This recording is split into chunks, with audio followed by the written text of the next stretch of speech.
Bien, sur notre réunion de groupe, bon, le sujet majeur, c'est le PLF, et surtout le PLFSS, et puis bon, notre PPL de jeudi, qui est PPL Cherpion, donc sur tous les points de compétitivité qu'on avait déjà évoqués à l'occasion de nos journées parlementaires l'année dernière et qu'on a repris cette année.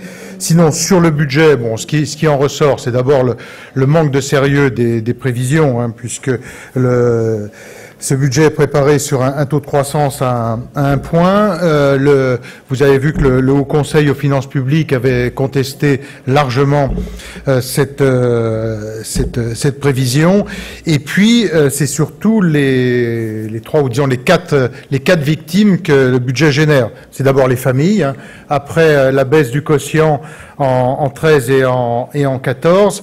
Là, avec les mesures où c'est un véritable jeu de massacre sur la politique familiale, que ce soit la baisse de la prime à la naissance, le détricotage du congé parental, la diminution du complément pour libre choix de la PAJE. Lorsqu'on avait créé, moi j'avais été, vous vous souvenez, à l'initiative de la mise en place de la PAJE il y a 10 ans, ça avait vraiment donné un coup de relance et de renouveau à notre politique familiale, ce qui est d'ailleurs très bien accueilli par les familles. Et là, on est dans un véritable détricotage de toute la politique familiale. Donc les premières victimes, ce sont les familles. Les deuxièmes, c'est les classes moyennes. Puisque la suppression de la première tranche aura de toute façon un effet mécanique sur les classes moyennes. Nous avons une ligne constante, c'est sur l'impôt, la base la plus large possible et les taux les plus bas possibles. Alors là, on va exactement dans une logique inverse, c'est-à-dire à partir du moment où on supprime la première tranche, l'effet sera de toute façon mécanique sur le reste des contribuables. La troisième victime, c'est les collectivités territoriales, et notamment les communes, hein, avec des conséquences importantes en matière d'investissement. Je reçois, je ne sais plus, après-midi ou demain, le président de la Fédération de travaux publics. On est là sur des secteurs qui vont prendre de plein fouet les décisions qui sont prises. Parce qu'aujourd'hui, sur les collectivités, quand on touche à la dotation, notamment sur les communes, la répercussion, c'est l'investissement. Et donc, on va avoir mécaniquement une baisse d'investissement. Et puis, la quatrième victime, j'ai envie de dire, c'est la crédibilité de la France, avec, bon, vous avez vu la rumeur qui circule sur le risque de rejet du budget, et surtout avec des dépenses publiques qui ne baissent pas.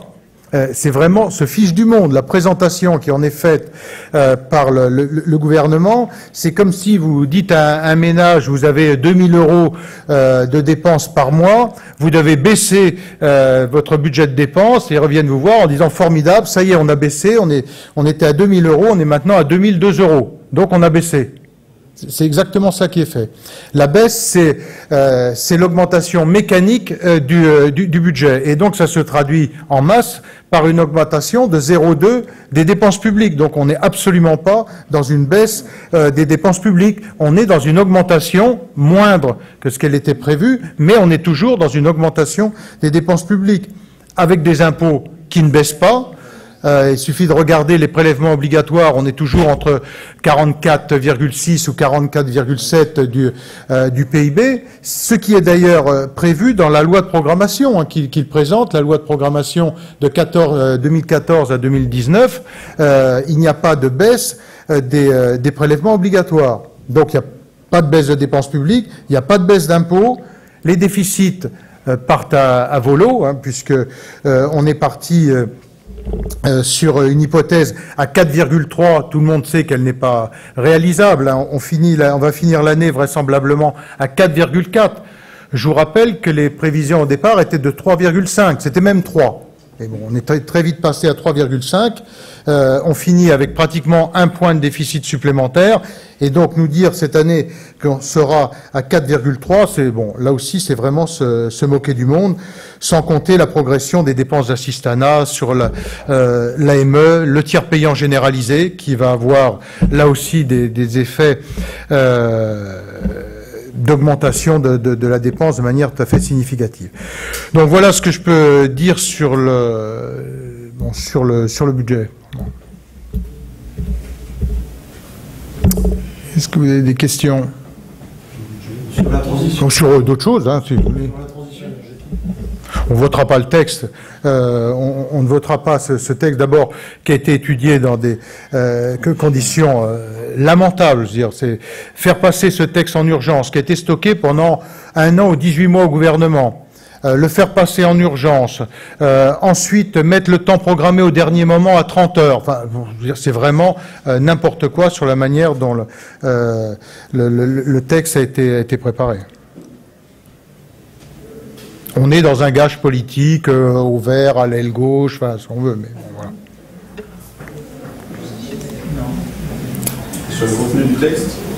Ben, sur le contenu, bon, ce que je vous disais, on le votera pas parce qu'on est dans un gage politique avec une transition énergétique qui ne prend pas en compte la réalité des choses. D'abord, le procès du nucléaire qui est fait en permanence, le fait que on voit bien que sur les énergies renouvelables, il y a eu des efforts de fait, et d'ailleurs on en était à l'initiative, qui vont dans le bon sens, mais on arrive à un moment où l'augmentation ne tient que par du coût fiscal et que par de la dépense publique supplémentaire. Mais on va laisser se terminer les débats, hein, toujours. Mais simplement, bon, je peux vous dire dès maintenant qu'on ne votera pas le texte. Mais... Les débats ont été l'occasion d'un petit échange entre Julien Aubert et Madame la Présidente qui lui avait vu d'être sanctionné. Est-ce que vous avez une réaction on est dans une interprétation du règlement qui est vraiment qui est complètement disproportionnée, ce qui la rend ridicule. Bon, je crois d'ailleurs qu'il y aura des réactions parce que beaucoup de députés ont été choqués, je veux dire, d'en être à supprimer un quart de l'indemnité parlementaire. Et je dirais que même le débat, il n'est pas tant sur le montant de l'indemnité. À la limite, c'est pas ça le sujet. Le sujet, c'est d'être dans la police de la pensée. D'en arriver à sanctionner un parlementaire parce qu'il dit Madame le Président au lieu de Madame la Présidente, je trouve que tout ça est d'un ridicule, vraiment. Après, on interprète. Voilà, peu importe. Moi, je vous dis ce que j'en pense. Je trouve ça totalement ridicule, déplacé. Je pense objectivement que le rôle de la présidence est ailleurs que là. Est-ce qu'au groupe UMP, on n'est pas un petit peu troublé, entre guillemets, une fois de plus, autour de tout ce qui tourne autour de Nicolas Sarkozy, du financement de sa campagne électorale, Big Maillon, etc. Vous en avez parlé. Non, on ne peut pas parler de ça au groupe. Non. Tous les jours, on aura un papier, bon, voilà. Oui. Chaque jour. Chaque jour. Vous savez, bon... Non, parce que ça ne relève pas du tout du groupe. D'ailleurs, c'est pas évoqué. C'est pas. La campagne continue avec. C'est bon.